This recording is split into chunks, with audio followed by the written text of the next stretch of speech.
नमस्कार दोस्तों, स्वागत है आपका अपने चैनल मिस्टर एसपी क्लासेज पर।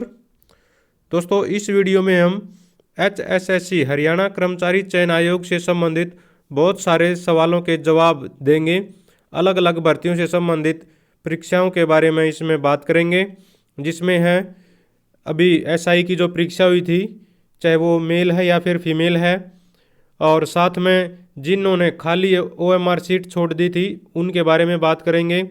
क्लर्क की वेटिंग लिस्ट के बारे में बात करेंगे, और साथ में ग्रुप डी की जो मेन वेटिंग लिस्ट है उसके बारे में बात होगी। और भी कई सारे सवाल हैं जिनके बारे में इसमें चर्चा करेंगे, तो वीडियो के अंत तक जुड़े रहें। और आगे बढ़ने से पहले रिक्वेस्ट है, चैनल पर पहली बार आए हैं तो चैनल को जरूर सब्सक्राइब कर लीजिए।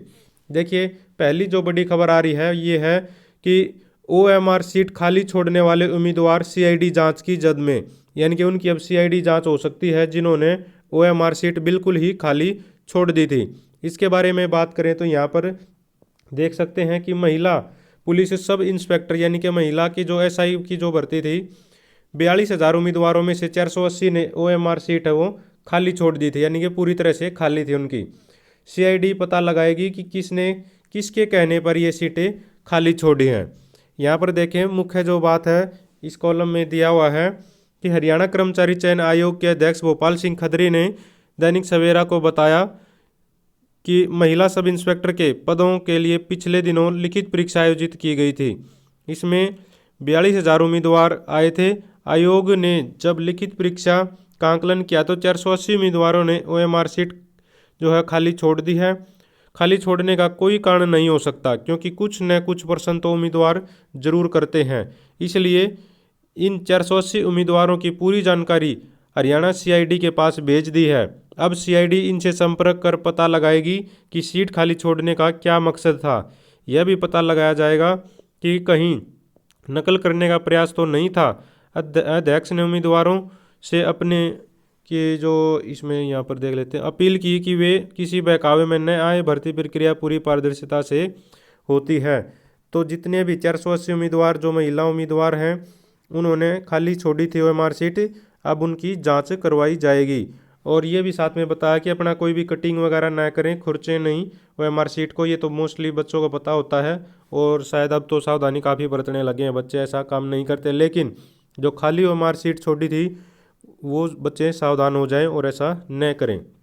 आगे बढ़ते हैं, अगली कटिंग जो आई है यहाँ पर देख सकते हैं कि हरियाणा पुलिस पुरुष और सब इंस्पेक्टर की लिखित परीक्षा में सिर्फ 2.85% उम्मीदवार के अंक 60 से ज़्यादा हैं। तो सोच सकते हैं क्या लेवल रहा होगा पेपर का या फिर बच्चों का। ठीक है, देखिए यहाँ पर क्या बताया गया है। यहाँ देखेंगे कि 13 अक्टूबर को हुई लिखित परीक्षा में सिर्फ 2.85% उम्मीदवारों के 60 से ज़्यादा अंक आए हैं। इस परीक्षा के बारे में सोशल मीडिया पर अफवाहें फैलाई जा रही हैं, साथ में दबाव बनाया जा रहा है कि इस परीक्षा को रद्द किया जाए। इन सभी विषयों पर हरियाणा कर्मचारी चयन आयोग के अध्यक्ष भोपाल सिंह खत्री के साथ दैनिक सवेरा ने शनिवार को विशेष बातचीत की। उन्होंने कहा कि सोशल मीडिया पर उड़ाई जा रही अफवाहों को सच्चाई से कोई वास्ता नहीं है इनका। उन्होंने साफ किया कि सोशल मीडिया पर जितना मर्जी दबाव बनाया जाए, यह परीक्षा रद्द नहीं होगी। अब तो आयोग इस भर्ती प्रक्रिया में काफ़ी आगे बढ़ चुका है। 26 सितंबर 2021 को पुरुष सब इंस्पेक्टर पद के लिए लिखित परीक्षा आयोजित हुई थी। उस दिन गुरुग्राम में परीक्षा केंद्रों पर दूसरा पेपर खुल गया था। इसलिए आयोग ने फैसला किया कि इन केंद्रों को जो उम्मीदवार दोबारा पेपर देना चाहें वे 13 अक्टूबर को दे सकते हैं। तो जो दोबारा पेपर हुआ था उसके बारे में अफवाह फैलाई जा रही हैं।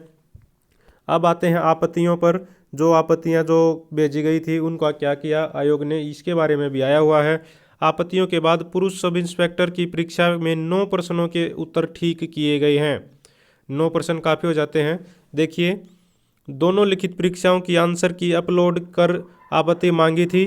उम्मीदवारों ने आपत्तियां दर्ज की हैं। उन्होंने कहा कि सोशल मीडिया पर यह भी अफवाह फैलाई जा रही है कि आयोग के ने आंसर की पर कोई जो आपत्ति भेजी थी उनको दरकिनार करके ऐसे ही परिणाम घोषित कर दिया है। उन्होंने कहा कि अफवाह भी गलत है। उन्होंने कहा कि आपत्तियों के बाद आयोग ने 26 सितंबर को हुई परीक्षा के 6 और 13 अक्टूबर को हुई परीक्षा के 3 प्रश्नों के उत्तर सही किए हैं।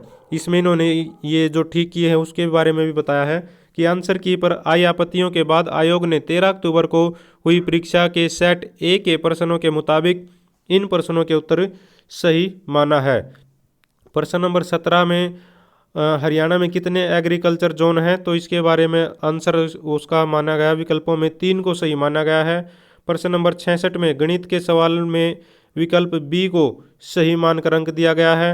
और प्रश्न नंबर 97 ताप का मात्रक क्या है, इसका विकल्प केल्विन मानकर सही अंक दिया गया है।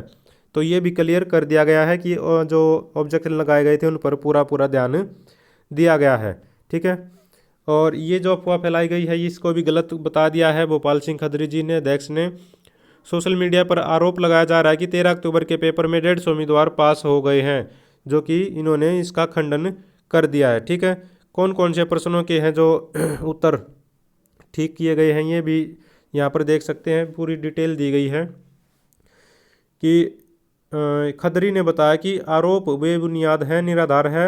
आंतरिक आंकलन में 350 उम्मीदवारों में से सिर्फ 10 उम्मीदवार ऐसे हैं जिनके 60 से अधिक ज़्यादा अंक हैं, यह 2.85% है। उन्होंने बताया कि 26 सितंबर को आयोजित परीक्षा में 1.07 लाख उम्मीदवार बैठे थे, उनमें से भी अतिरिक्त आंकलन में सिर्फ 750 उम्मीदवारों के 60 से ज़्यादा अंक हैं। तो काफ़ी हार्ड प्रश्न पत्र हो सकता है या फिर उम्मीदवारों की तैयारी ऐसी हो सकती है, जो भी माने। यह 0.7% है। उन्होंने बताया कि जब भर्ती प्रक्रिया पूरी हो जाएगी सभी उम्मीदवारों के अंक सार्वजनिक कर दिए जाएंगे। आंसर की पर आई आपत्तियों के बाद हरियाणा कर्मचारी चयन आयोग ने 26 सितंबर 2021 को पुलिस सब इंस्पेक्टर की परीक्षा में सेट ए के प्रश्न पत्रों के ये विकल्प सही माने हैं।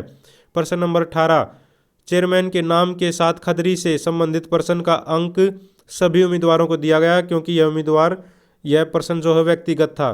भाई खत्री का मीनिंग पूछा गया था उसमें, इसका आंसर है जो चाहे जो भी हो लेकिन अंक सबको दे दिया गया है। प्रश्न नंबर 23 में गृह स्वास्थ्य विभाग अनिल विज से जुड़ी जो विशेषता पूछी गई थी कि वे सिंगल हैं यानी कि अविवाहित हैं, तो उसका प्रश्न का जो उत्तर है वो चाहे जो भी था उसका अंक भी दे दिया गया है। ठीक है, सभी को। उसके बाद है प्रश्न संख्या 78 में भारतीय दंड संहिता कब से लागू हुई थी, संबंधित प्रश्न का अंक सभी उम्मीदवारों को दिया गया है, क्योंकि यह संहिता 1962 में लागू हुई थी और यह विकल्प में नहीं दिया गया था, यानी कि इसका तो विकल्प ही गलत था, इसलिए सबको इसका अंक दे दिया गया।